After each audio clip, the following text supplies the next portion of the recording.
Hi everybody, welcome to YSHIS. This is Pranay, and we are going to continue the Spectrum series in Hindi, Brief History of Modern India. And start करने से पहले मैं आपको request करता हूँ कि please आप इस वीडियो को लाइक करें और एक छोटा सा कमेंट छोड़ें और अपने दोस्तों के साथ शेयर करें. अगर आप नए हो इस चैनल पे तो प्लीज़ सब्सक्राइब करें. एंड आपको कोई भी टेस्ट सीरीज़ या किसी भी इंफॉर्मेशन की ज़रूरत हो तो प्लीज़ इस नंबर पे व्हाट्सअप करें या इस मेल आईडी पे मेल करें. ठीक है, ये काफ़ी इंकरेज करेगा हमें. प्लीज़ हम लोगों को एक छोटा सा लाइक और कमेंट के थ्रू हमें काफ़ी ज़्यादा इंकरेजमेंट मिलेगी नए वीडियोस फ्री में डालने के लिए. ओके, तो हम लोग स्टार्ट करते हैं. We are continuing with the unit number 2, advent of Europeans and consolidation of British power in India. ठीक है, तो आज हम लोग स्टार्ट करने वाले हैं India on the eve of British conquest, chapter number 4. ठीक है. The first half of the 18th century saw the decline of mighty Mughals, who had been the envy of their contemporaries for almost 2 centuries. हम लोगों ने इससे पहले जो chapter पढ़ा था उसमें ज़्यादातर जो यूरोपियन पावर्स इंडिया में कैसे आए, किस तरीके से आए और किस तरीके से उन लोगों ने अपना इस्टेब्लिशमेंट करने की कोशिश करी और कुछ यूरोपियन पावर्स फेल हो गए बट कुछ यूरोपियन पावर्स काफ़ी अच्छे तरीके से सेटल हो गए, जो कि मुग़ल्स के रहते हुए वो सब कुछ हुआ था. तो कहीं ना कहीं मुग़लों की जो वीकनेस थी उसका एक्सपोजर हुआ था उस टाइम पे, और उसी तरीके से जो मुग़ल्स की जो इनकम्पिटेंसी थी वो भी एक तरीके से एक्सपोज हुआ था. ठीक है, तो मुग़ल्स ने क्या गलतियां करी, किस तरीके से क्या चीज़ें हुई, वो सब हम लोग इस चैप्टर में पढ़ने वाले हैं. ठीक है, तो जो 18th सेंचुरी का जो फर्स्ट हाफ था उसी टाइम पे जो मुग़ल्स का जो डिक्लाइन है, ठीक है, वो कैसे हुआ. ठीक है, जो ऑलमोस्ट 200 साल के आसपास थे. ठीक है, मुग़ल्स और उनसे पहले तो उनका जो सोवरेन पावर था उनका, तो वो कैसे डिक्लाइन हुआ वो इस चैप्टर में काफ़ी डिटेल में आपको समझाया जाएगा. ठीक है. The reign of Aurangzeb prove to be signify the beginning of the end of Mughal rule. तो ये जो औरंगज़ेब हैं उनके जो पीरियड में आए थे, उनके बाद जो बेसिकली औरंगज़ेब के बाद जो थे तो ज़्यादा से ज़्यादातर वीक रूलर्स थे. ठीक है, इनकम्पिटेंट रूलर्स थे, और औरंगज़ेब भी कहीं ना कहीं काफ़ी गलत डिसीजंस लेके खुद को भी एक तरीके से गलत ही प्रूव करते हैं बेसिकली. ठीक है, तो औरंगज़ेब के जो पॉलिसीज़ थे वो काफ़ी गलत वे में थे, स्पेसिफ़िकली जो नॉन मुस्लिम्स थे उनके तरफ स्पेसिफिकली, और उनके बाद के जो रूलर्स थे वो भी काफ़ी इनकम्पिटेंट थे. ठीक है, it is argued that Aurangzeb's misguided policies, ठीक है, weakened the stability of the state and decline gain momentum after his death due to wars of succession and weak rulers. ठीक है, तो यहाँ पे भी वही चीज़ बताई गई है, औरंगज़ेब के मिसगाइडेड पॉलिसीज़ हो गए.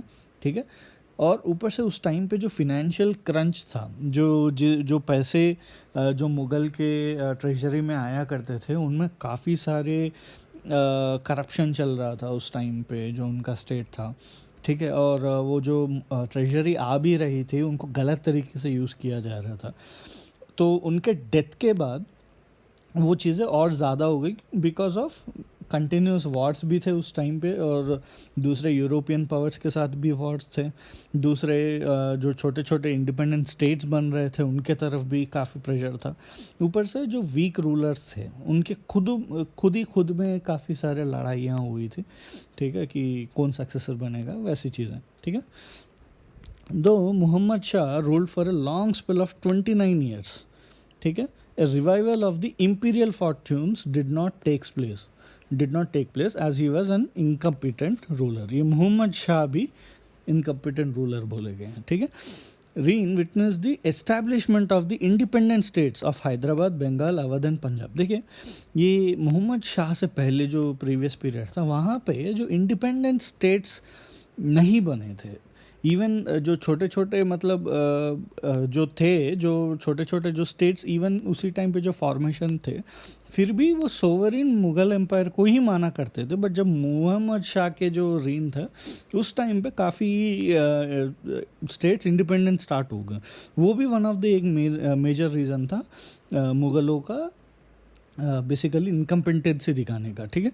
Several local chiefs began to assert their independence and the Marathas began to make their bid to inherit the imperial mental.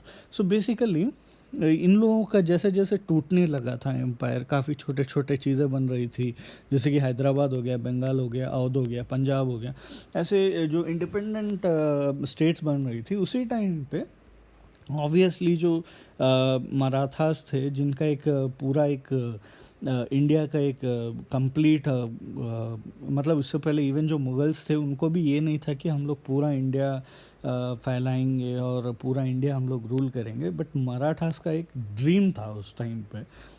उनका एक एम था कि पूरा का पूरा मराठास के नीचे आए, ठीक है. तो ऐसे छोटे छोटे पावर्स का भी काफ़ी सारे चीज़ें हुई. तो मुगल्स के सामने जो चैलेंजेस थे वो हम लोग डिस्कस करेंगे, ठीक है. So external challenges. In the absence of internal strength the Mughals could not put a tough front against external challenges which came in form of several invasions from the north west. तो north west जो boundary है, ठीक है, जो अफ़गानिस्तान पाकिस्तान के आसपास उस area में जो बाउंड्री थी उस टाइम पे, वहाँ से जो इन्वेजन अटैक्स हुई थी उनको ये लोग रोक नहीं पाए. पहली बात, इन लोगों के इंटरनल जो इश्यूज थे उसके चक्कर में वहाँ पे ज़्यादा कॉन्सेंट्रेट नहीं कर पाए. दूसरी बात, उनके पास उतना ज़्यादा पावर नहीं था, उतने ज़्यादा उस टाइम पे जो फाइनेंशियल क्रंच था उसके वजह से जो आर्मी जो वो लोग जो मेंटेन कर रहे थे उसमें भी काफ़ी सारा करप्शन था, ठीक है. तो उस वजह से ऑलरेडी पहले ही नेग्लेक्ट कर रहे थे उस बाउंड्री को. अब इस वजह से और जितना आर्मी वो था वो भी काफ़ी वीक होने लग गया था, ठीक है. और ये जो जागीरदारी चीज़ें हैं, जागीरदारी सिस्टम्स हो गए, और काफ़ी सारे जो सोल्जर्स को मेंटेन करने के लिए जो मिला करता था वो भी काफ़ी कट डाउन हो गया था, जिसके वजह से तो सोल्जर्स भी काफ़ी जो फेथफुलनेस रहता है वो कट डाउन हो गया था, इवन सोल्जर्स का भी, ठीक है. The north western boundary had been neglected by the later Mughals and not much effort was expended in protecting the border. ज़्यादा efforts भी किसी ने लगाए नहीं, ठीक है. तो पहले थे जो नादिर शाह, ओके, पहला जो इन्वेजन हुआ था नादिर शाह का था, ठीक है. The Persian empire attacked India in 1738-39, conquered Lahore, ठीक है, and defeated the Mughal army at Karnal on February 13, 1739, ठीक है. यहाँ पे लाहौर को कॉन्कर कर दिया था और मुग़ल आर्मी को करनाल के पास ख़त्म कर दिया था February 13, 1739, ठीक है. मोहम्मद शाह वॉज कैप्चर्ड, मोहम्मद शाह को कैप्चर कर लिया गया और दिल्ली को भी लूटा गया, ठीक है. According to an estimate, apart from the peacock throne and the Kohinoor diamond, 71 crore rupees were collected from the official treasury and the safes of the rich nobles, ठीक है. एक एस्टिमेट डाला गया है, जो पिकॉक थ्रोन है, आप even movies में देखिए, ठीक है, जो नादिर शाह के बेसिस पे थे या अहमद शाह अब्दाली के बेसिस पे थे. इवन पानीपत 3 में भी शायद पिकॉक थ्रोन और कोहिनूर डायमंड दिखाया गया है, पानीपत के मूवी में भी. आप उससे एक एस्टिमेट लगाइए. देखिए, अब ये जो हिस्टोरिकल मूवीज़ होती हैं उनको देख के आपका एक जो मेमोरी पावर है, मतलब मेमोरी बेसिस पे है, जो कॉग्निशन होता है आपको काफ़ी ज़्यादा होता है, ठीक है. आई एम नॉट सेइंग कि सब मूवीज़ में जो फैक्ट्स हैं 100% ट्रू हैं, बट आप एक बार ये पढ़ के फिर आप मूवी देखेंगे, you can relate a lot of things and more or less you can even remember easily, okay. So you should be spending a little time on such kind of movies also, ठीक है. So ये peacock throne हो गया and Kohinoor diamond हो गया, ये और 70 crore rupees उस ज़माने में, 70 करोड़ रुपीज़, ठीक है, ये भी कलेक्ट किए गए ऑफिशियल ट्रेजरी और नोबल्स के थ्रू, ठीक है. Nadir Shah gained the strategically important Mughal territory to the west of the Indus including Kabul, ठीक है.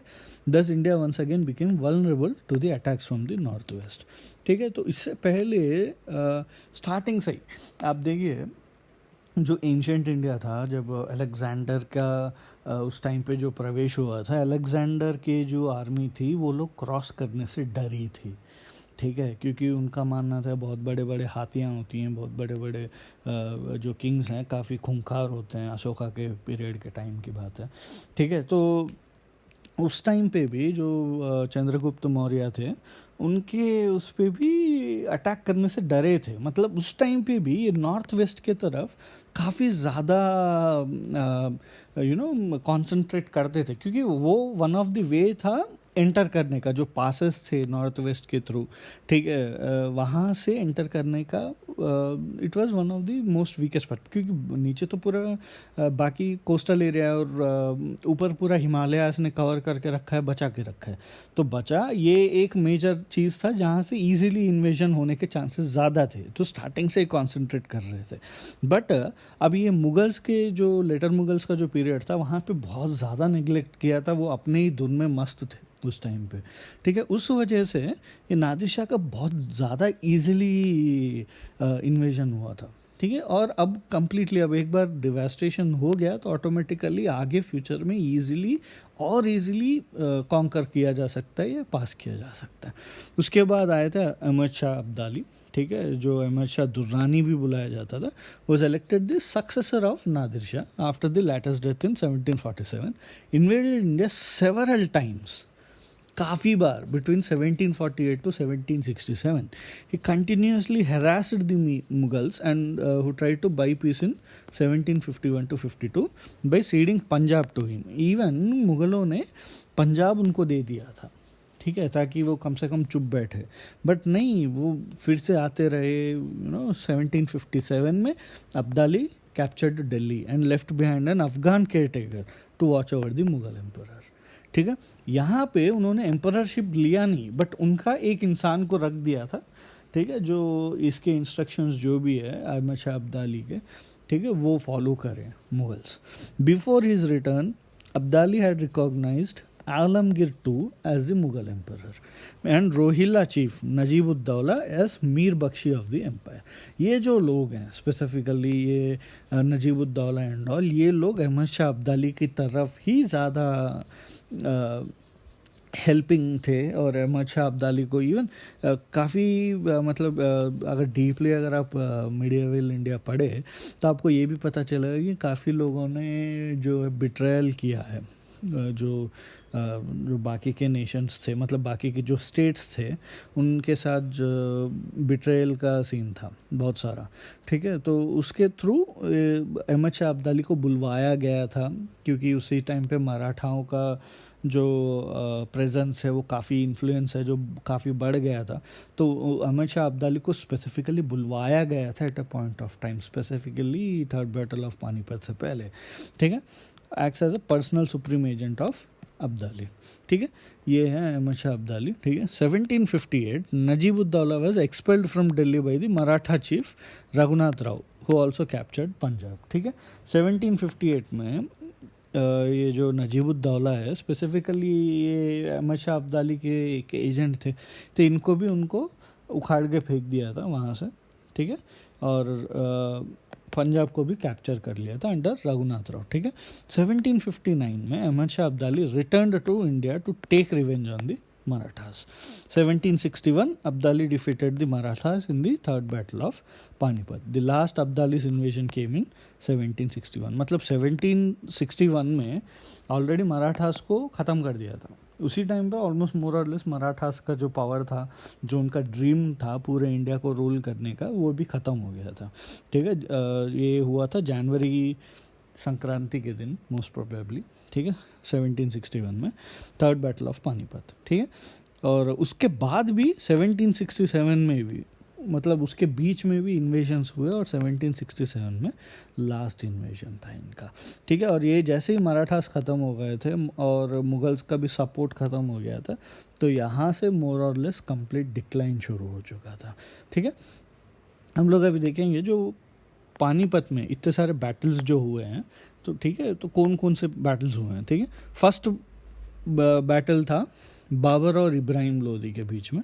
यहाँ पे मुग़ल एम्पायर की स्थापना हुई थी दिल्ली सल्तनत को ख़त्म करके, ठीक है। सेकेंड बैटल ऑफ पानीपत हुआ था अकबर और हेमू के बीच में, ठीक है। थर्ड बैटल ऑफ पानीपत हुआ था मराठा और अहमद शाह अब्दाली, जो मराठा का जो एम्बिशन था वो ख़त्म हो गया था, okay.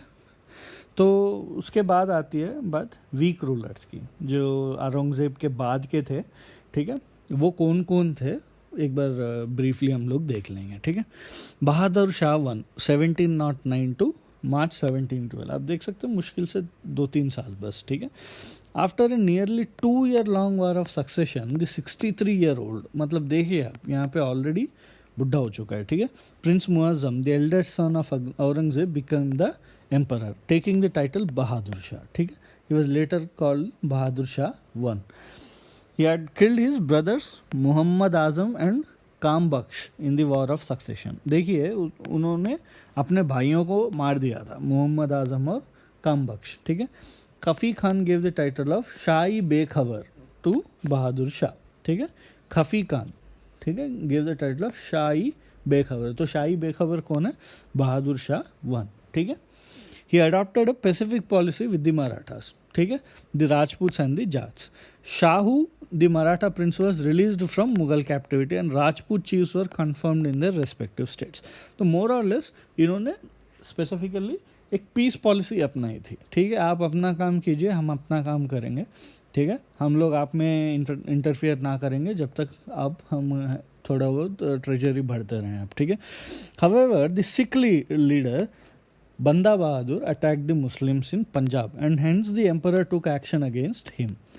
Bahadur Shah 1 died in February 1712. जो बंदा बहादुर थे, मतलब उस टाइम के जो पंजाब के जो सिख थे उनके ऊपर बहुत ज़्यादा ही प्रेशर था इस्लाम में कन्वर्ट होने का, ठीक है। जो ये बंदा बहादुर थे इन्होंने अटैक किया था इन पे, ठीक है। तो and Bahadur Shah died in February 1712. उनके बाद आए जहांगीर शाह, ठीक है। आप देखिए मार्च 1712 टू February 1713, मुश्किल से 1 साल 11 months के आसपास, ठीक है। With the help of Zulfikar Khan Jahangir Shah became the emperor, ठीक है। यहाँ पे आप देखिए धीरे धीरे किंग मेकर्स आने लगे थे, ठीक है। किंग्स बेसिकली एक छोटा मोटा कठपुतलियाँ की तरह जी रहे थे, ठीक है। और जो किंग मेकर्स थे वो मेजर डिसीजन मेकर्स से पीछे बैठ के, ठीक है। Zulfikar Khan was appointed prime minister, ठीक है। ही इंट्रोड्यूस्ड इजारा सिस्टम, जो लैंड रेवेन्यू सिस्टम था, जिसके बेसिस पे बिडिंग चलती थी, ऑक्शन चलती थी, ठीक है। जिसके थ्रू जो फिनेंशियल क्रंच था, सिचुएशन थी जो एम्पायर की, वो काफ़ी बढ़ाने की कोशिश करी गई थी, ठीक है। And Jahangir Shah abolish jizya. जजिया एक टैक्स था जो नॉन मुस्लिम पीपल पे लगता था, ठीक है। आप कमेंट करके बताइए जजिया किसने इंट्रोड्यूस किया था और क्या था जजिया, ओके।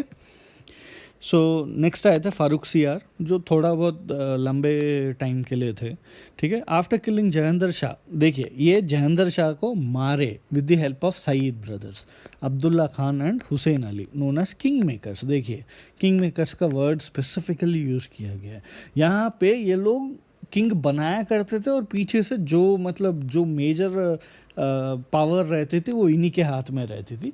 और स्पेसिफिकली ये किंग्स जो रहा करते थे वो लोग बस मस्ती में रहते थे, दारू पीते थे, नशे करते थे, ठीक है.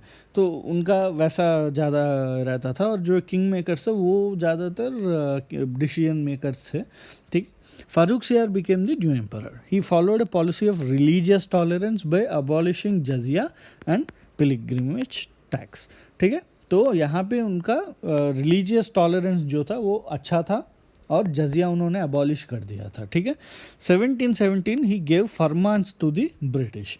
1717 में फरमान दिए थे इन्होंने. In 1719 the Syed brothers with the help of Peshwa Balaji Vishwanath dethroned Farrukh Siyar. जो सईद ब्रदर्स हैं उन्होंने ही इनको बनाया किंग. अब इनको उतार दिया 1719 में. Later he was blinded and killed, ठीक है. उनको अंधा कर दिया और मार दिया गया, ठीक है. It was the first time in Mughal history that an empire was killed by his nobles. ये पहली बार था कि उनका जो नोबल्स थे, उनके जो पीछे थे, उन्होंने ही मार दिया किंग को, ठीक है. उनके बाद छोटे छोटे ही किंग्स थे. ये देखिए ये मुश्किल से 2-3 महीने रहे होंगे. He ruled for the shortest period, ठीक है. रफ़ीउद्दरार एंड रफ़ीउद्दौला ये थे अराउंड 2-3 महीने, ठीक है. The Syed brothers place Rafiuddaula with the title Shahjahan II on the throne was an opium addict. अब ये देखिए यही था, ठीक है. ये ओपीएम एडिक्ट था, ठीक है. तो इन लोगों का नशे करना, यही ज़्यादातर यही लोगों का, मतलब जो लेटर मुगल्स थे ज़्यादातर ऐसे ही लोग थे, ठीक है. उसके बाद है मोहम्मद शाह, ये काफ़ी पीरियड के लिए थे, ठीक है। Roshan Akhtar became the choice of the Syed brothers. He was given the title of Rangila due to his luxurious lifestyle, ठीक है। इनको रंगीला नाम दिया था, ठीक है। तो रंगीला किसका नाम है? मोहम्मद शाह का, ठीक है। Mohammad Shah with the help of Nizamul Mulk kill the Syed brothers. देखिए अब यहाँ पे निज़ामुल मुल्क की हेल्प लेके सईद ब्रदर्स को ही मार दिया, ठीक है। 1724 निज़ामुल मुल्क बिकेम द वजीर and founded the independent state of Hyderabad. तो यहाँ पे भी ये जो इंडिपेंडेंट स्टेट्स बनने लगे थे, ये भी म्यूचुअल कन्फ्लिक्ट के वजह से, मतलब ये जो अभी फॉर एग्जांपल एम्परर थे मोहम्मद शाह, ठीक है, इनको भरोसा नहीं था निज़ामुल मुल्क पे, काफ़ी डाउट्स रखे करते थे, लोगों के बातों पे आके इनके ऊपर जो कॉन्फिडेंस था, जो फेथ था, वो खोने लगे थे। तो इस चीज़ के कारण he move to the Deccan and found the Hyderabad. Okay, 1737 Bajirao one the Maratha Peshwa invaded Delhi with an army of 500 horseman, ठीक है। 1739 में नादिर शाह आए थे, मुगल्स को डिफीट किया, battle of Karnal, and imprisoned Muhammad Shah and annexed areas west of the Indus into the Persian Empire, ठीक है।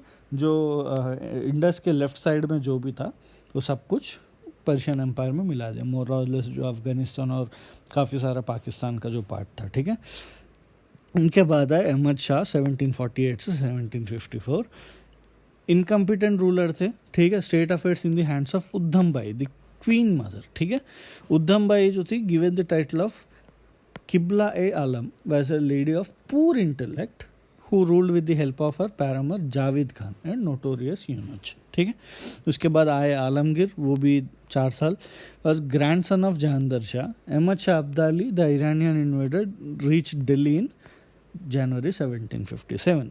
इन्हीं के टाइम पे battle of Plassey was fought in June 1757, ठीक है। Battle of Plassey is considered to be the almost more or less the end of Mughals and the start of the British. उसी time पे काफ़ी सारे चीज़ें बाहर पता चली थी, कितनी खोखली है जो मुग़ल सिस्टम है, ठीक है। उनके बाद आए थे शाहजहां 3, वो भी 1 साल के लिए, उनके बारे में कुछ ज़्यादा है नहीं। आलमगीर 2 आए थे, his rain was 2 decision battles हुई थी, 3rd बैटल ऑफ पानीपत और बैटल ऑफ बक्सर, ठीक है। In 1765, according to the terms of Treaty of Allahabad, August of 1765, he was taken under the East India Company's protection, ठीक है। उनको प्रोटेक्शन दी गई थी एंड अलाहाबाद पे रख दिया गया था, ठीक है। He also issued a farman granting the company in perpetuity the diwani, ठीक है, the right to collect revenue of Bengal, Bihar and Orissa, इनका दीवानी दिया गया था, ठीक है। तो 1772 में the Marathas took him to Delhi where he lived till 1803.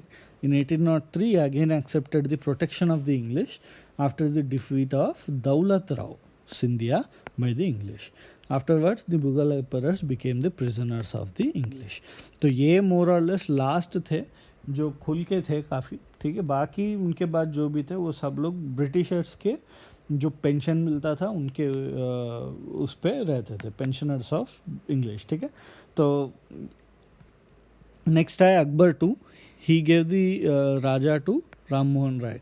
तो राजा जो टाइटल है, राजा राम मोहन राय जिनका बोलते हैं हम लोग, जो राजा टाइटल है उन्होंने दिया था अकबर 2 ने, ठीक है।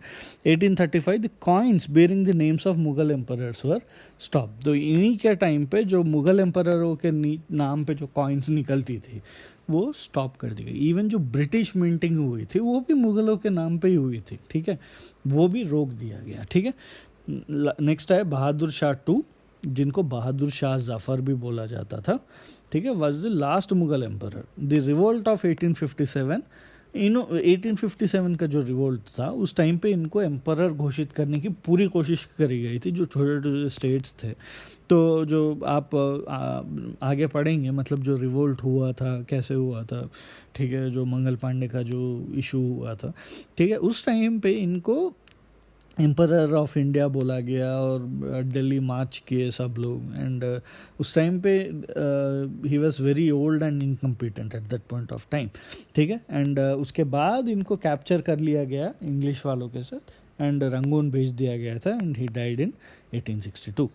यहाँ पे मुग़ल एम्परर कम्प्लीटली ख़त्म हो चुका था, ठीक है, declaration of the queen Victoria से। ठीक है, तो कॉजेस क्या थे? अब तक हम लोगों ने पढ़ा वीक रूलर्स थे, weak rulers one of the reason थे, बट एक्चुअल रीजंस भी क्या थे हम लोग देखेंगे। ठीक है, देखिए, why the Mughal empire declined has been a subject of debate. ठीक है, दो ओपिनियंस दी गई हैं। ठीक है, matter as generally empire related and developments as region related. ठीक है, the empire related or Mughal centric view sees the cause of the decline within the structure and functioning of the empire itself. ठीक है, और region related view क्या बोलता है? Turmoil and instability in the different parts of the empire.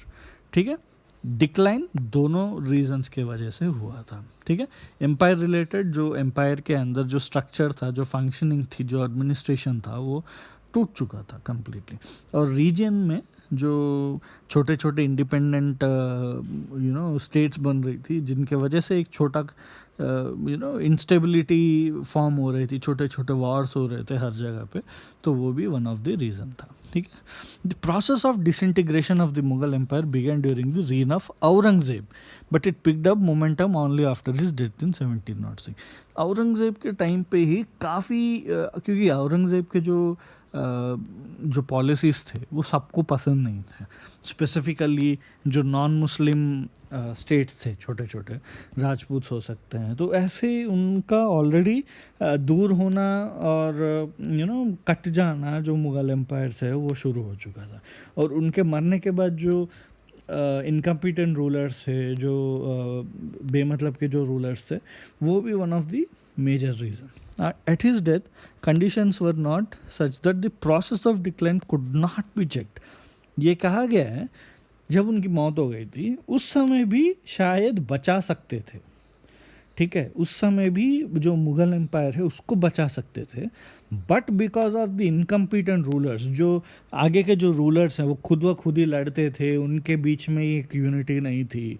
ठीक है, everybody was fighting for the throne basically, जो emperorship है, तो उसके चक्कर में ही ज़्यादा नुकसान हुआ और इर्रिपेरेबल डैमेज हो गया आगे जाते जाते। ओके, अब ये देखिए, ठीक है, इनके हाथ में देखिए, हर टाइम पे इनको पीना रहता था, नशे करने रहते थे। ठीक है, ज़्यादातर ये जो थे ये बेसिकली वुमेनाइजर्स थे। ठीक है, ओपियम एडिक्ट्स थे। ठीक है, the 6 Marathas and Rajput did not possess the capacity to overthrow the empire.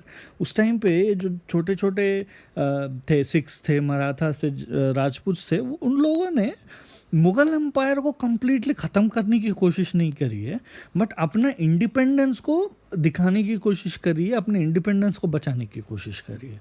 ठीक है, if the successor of Aurangzeb had been capable rulers, the empire might not have fallen.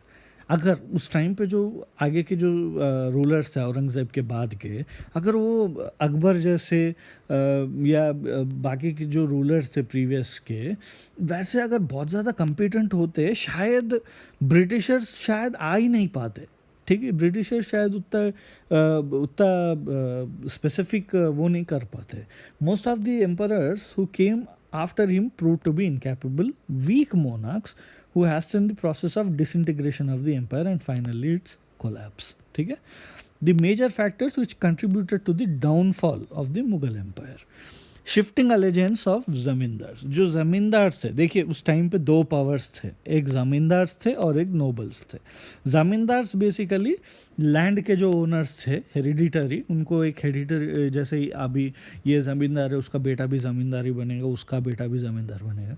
ठीक है, जो लैंड रेवेन्यू है उनके ऊपर उनका हक रहता था और वो लैंड रेवेन्यू शेयर करते थे बाकी, जैसे कि जो दीवान होते हैं उसको शेयर करते थे, दीवान जाके ट्रेजरी में डालता था। ठीक है, तो इनका जो इम्पोर्टेंस था वो कट डाउन होने लगा था। ठीक है, क्योंकि बाकी के बहुत सारे जो चीज़ें आने लगी थी, आप आगे पढ़ेंगे। ठीक है, zamindars were hereditary owners of the land who enjoyed certain privileges on hereditary basis and were variously known as Rais, Rajas, Thakur, Khuts or Deshmukhs. They occupied an important place in the empire because they helped in the collection of revenue and in local administration for which they maintain the soldiers also. ठीक है, though the Mughals had tried to curb the power of zamindars and maintained direct contact with the peasants, they had not wholly succeeded. ठीक है, जमींदार्स को जो cut down करने की जो कोशिश थी वो 100% तो सक्सेसफुल नहीं हुई, बट यहाँ पे इस चक्कर में जमींदार्स भी मुगल से ज़्यादा खुश नहीं थे. ठीक है, during the reign of Aurangzeb itself there was a marked increase in the power and influence of the zamindars. ठीक है, the biggest fall out of this was the regional loyalties were encouraged. ठीक है, अब देखिए पहले तो ज़मींदारों को इतना इम्पोर्टेंस दिया गया. ठीक है, अब ऑटोमेटिकली इतना इम्पोर्टेंस दिया गया तो ऑटोमेटिकली उनका जो इन्फ्लुएंस है, वहाँ का जो लोकल एरिया में जो उनकी जो लॉयल्टी है वो तो काफ़ी ज़्यादा रहेगी. अब तुम काट भी दो तो वो लोग they won't be really happy, right. Many local zamindars help the nobility, the other powerful class within the empire to take advantage of the weakness of the empire and carve out independent kingdoms for themselves. तो ये लोग plus वो nobles जो थे, nobles basically जो ministers हो गए या जो भी बड़े ऑफिशियल्स हो गए जो एम्पायर के नीचे थे, वो और ये लोग मिलके उस जो एरिया के डेडिकेटेड एरिया हैं उनको खुद का एक इंडिपेंडेंट किंगडम घोषित करते हैं. उस तरीके का सिचुएशन था. दूसरा है जागीरदारी क्राइसिस. ये जो बड़े मानसाबदार होते हैं, सूबादार होते हैं, इन लोगों का क्या रहता था, इनको पेमेंट मिलता था लैंड के थ्रू. उनको एक लैंड दे दिया जाता था जिसके ऊपर वो या तो घर बना ले या तो लैंड पे खेती करवाएं और रेवेन्यू करें, और थोड़ा वो टैक्स की तरह पे कर लो, और बाकी जो मेंटेन करना है, आर्मी मेंटेन करना है, मेंटेन करो उन्हीं पैसों से. ठीक है, तो eight a point of time lands ख़त्म हो चुके थे देने के लिए. वहाँ पे जब लैंड्स ख़त्म हो चुके थे देने के लिए तो वो एक प्रॉब्लम आने लगी थी इसी चीज़ पे. ठीक है, the nobility comprised people who were either assigned large jagirs and mansabs or appointed subadars of Mughal subas and given the responsibility of maintaining. Okay, to this class belong Rajput rulers, subadars and mansabdars. Mughal rulers have often been defined the rule of the nobility because these nobles played a certain role in administrating the empire.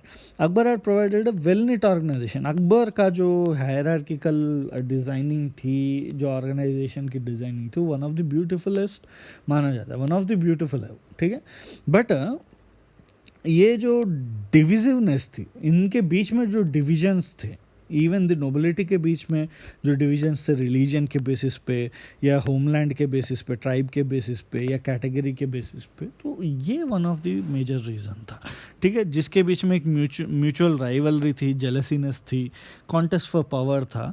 ठीक है, ये काफ़ी ज़्यादा cut down किया था. ठीक है, जो यूनिटी थी उसको कट डाउन किया. ठीक है, prestige of the emperor but also contributed to the decline of the empire.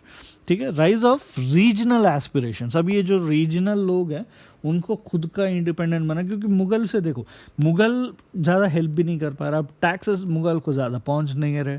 हाँ, और जो लाइफस्टाइल थी उस टाइम की, उनके जो सिचुएशंस थी, तो जो ट्रेजरी में जितने बचे पुचे पैसे तो ख़त्म होने लगे थे, तो ऑटोमेटिकली इन लोगों के प्रेशर बढ़ता है, right.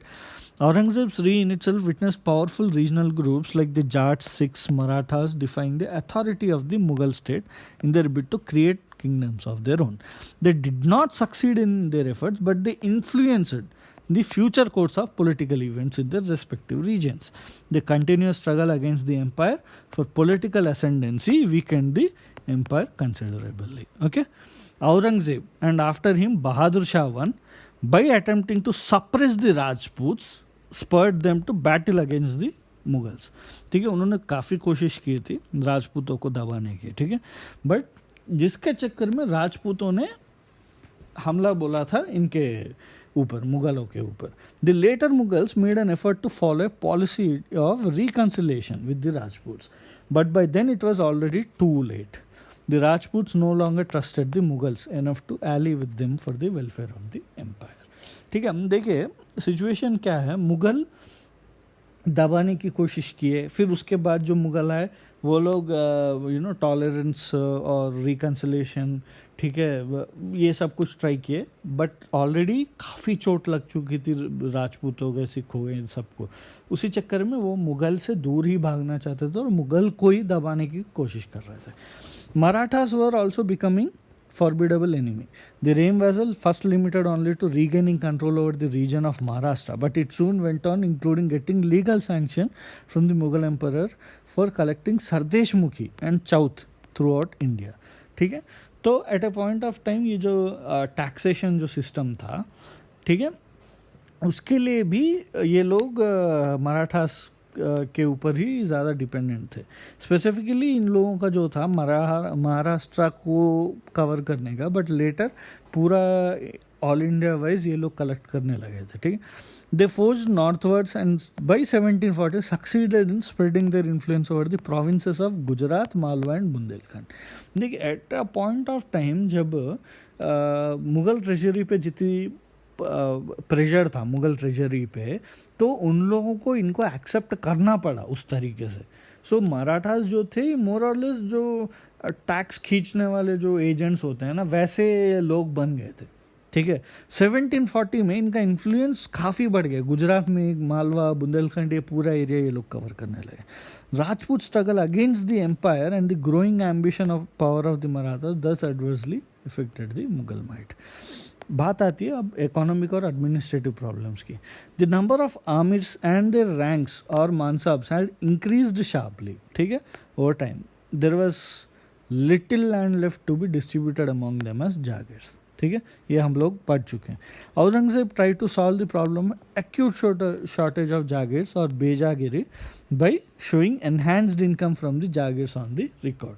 But this was a short-sighted measure, as the Amirs tried to recover the recorded income from their jagirs by pressuring the peasantry. ठीक है, तो ये लोग जो उनके नीचे काम करने वाले थे उनके ऊपर बढ़ाने लगे. Amirs and the peasantry were antagonized. So automatically यहाँ पे आमिर भी लॉस में गए और पेजेंट्री भी लॉस में ही गए. ठीक है, then there were the wars, luxurious lifestyles of the emperors and amirs, the reduction in the Khalisa land, all of which burdened the state. Already उनका जो ट्रेजरी था वो डाउन था. ठीक है, और ऊपर से इनका जो वॉर्स, कंटिन्यूस वॉर्स चल रहे थे, जिसके लिए मैन पावर चाहिए, पैसा चाहिए, आर्मी को मेंटेन करने के लिए चाहिए, घोड़ों को, हाथियों को. ठीक है, और इनके जो लग्जरियस लाइफस्टाइल थे. ठीक है, आप तो जानते ही हो. ऊपर से इनका ओपीएम एडिक्शन, दारू का एडिक्शन, वाइन एडिक्शन. ठीक है, वुमनाइजिंग, तो ये सब भी और ज़्यादा बर्डन बढ़ा रहे थे. ठीक है, there was no significant and scientific and technological advancement. उनके जो सिचुएशंस थी उस टाइम पे, ना ही साइंटिफिक एडवांसमेंट था, ना ही कोई टेक्नोलॉजिकल एडवांसमेंट था. ठीक है, तो इकोनॉमी जो थी वो कंप्लीट स्टैगनेंट हो चुकी थी. उन्होंने रिसर्च पे पैसा बिल्कुल खर्च नहीं किया था. ठीक है, उनकी आर्मी भी काफ़ी ज़्यादा, मतलब बड़े, मतलब 1000 लोगों को भी लेके गए, बट ब्रिटिशर के 100-200 लोग हरा देते थे इन लोगों को. ठीक है, the once flourish trade did not enrich empire's coffers, even the inroads by the European traders grew along the coast. ठीक है, these economic and administrative problems only multiplied following the death of Aurangzeb. The empire had become too vast to be efficiently administered by a centralized system when they were weak and incompetent.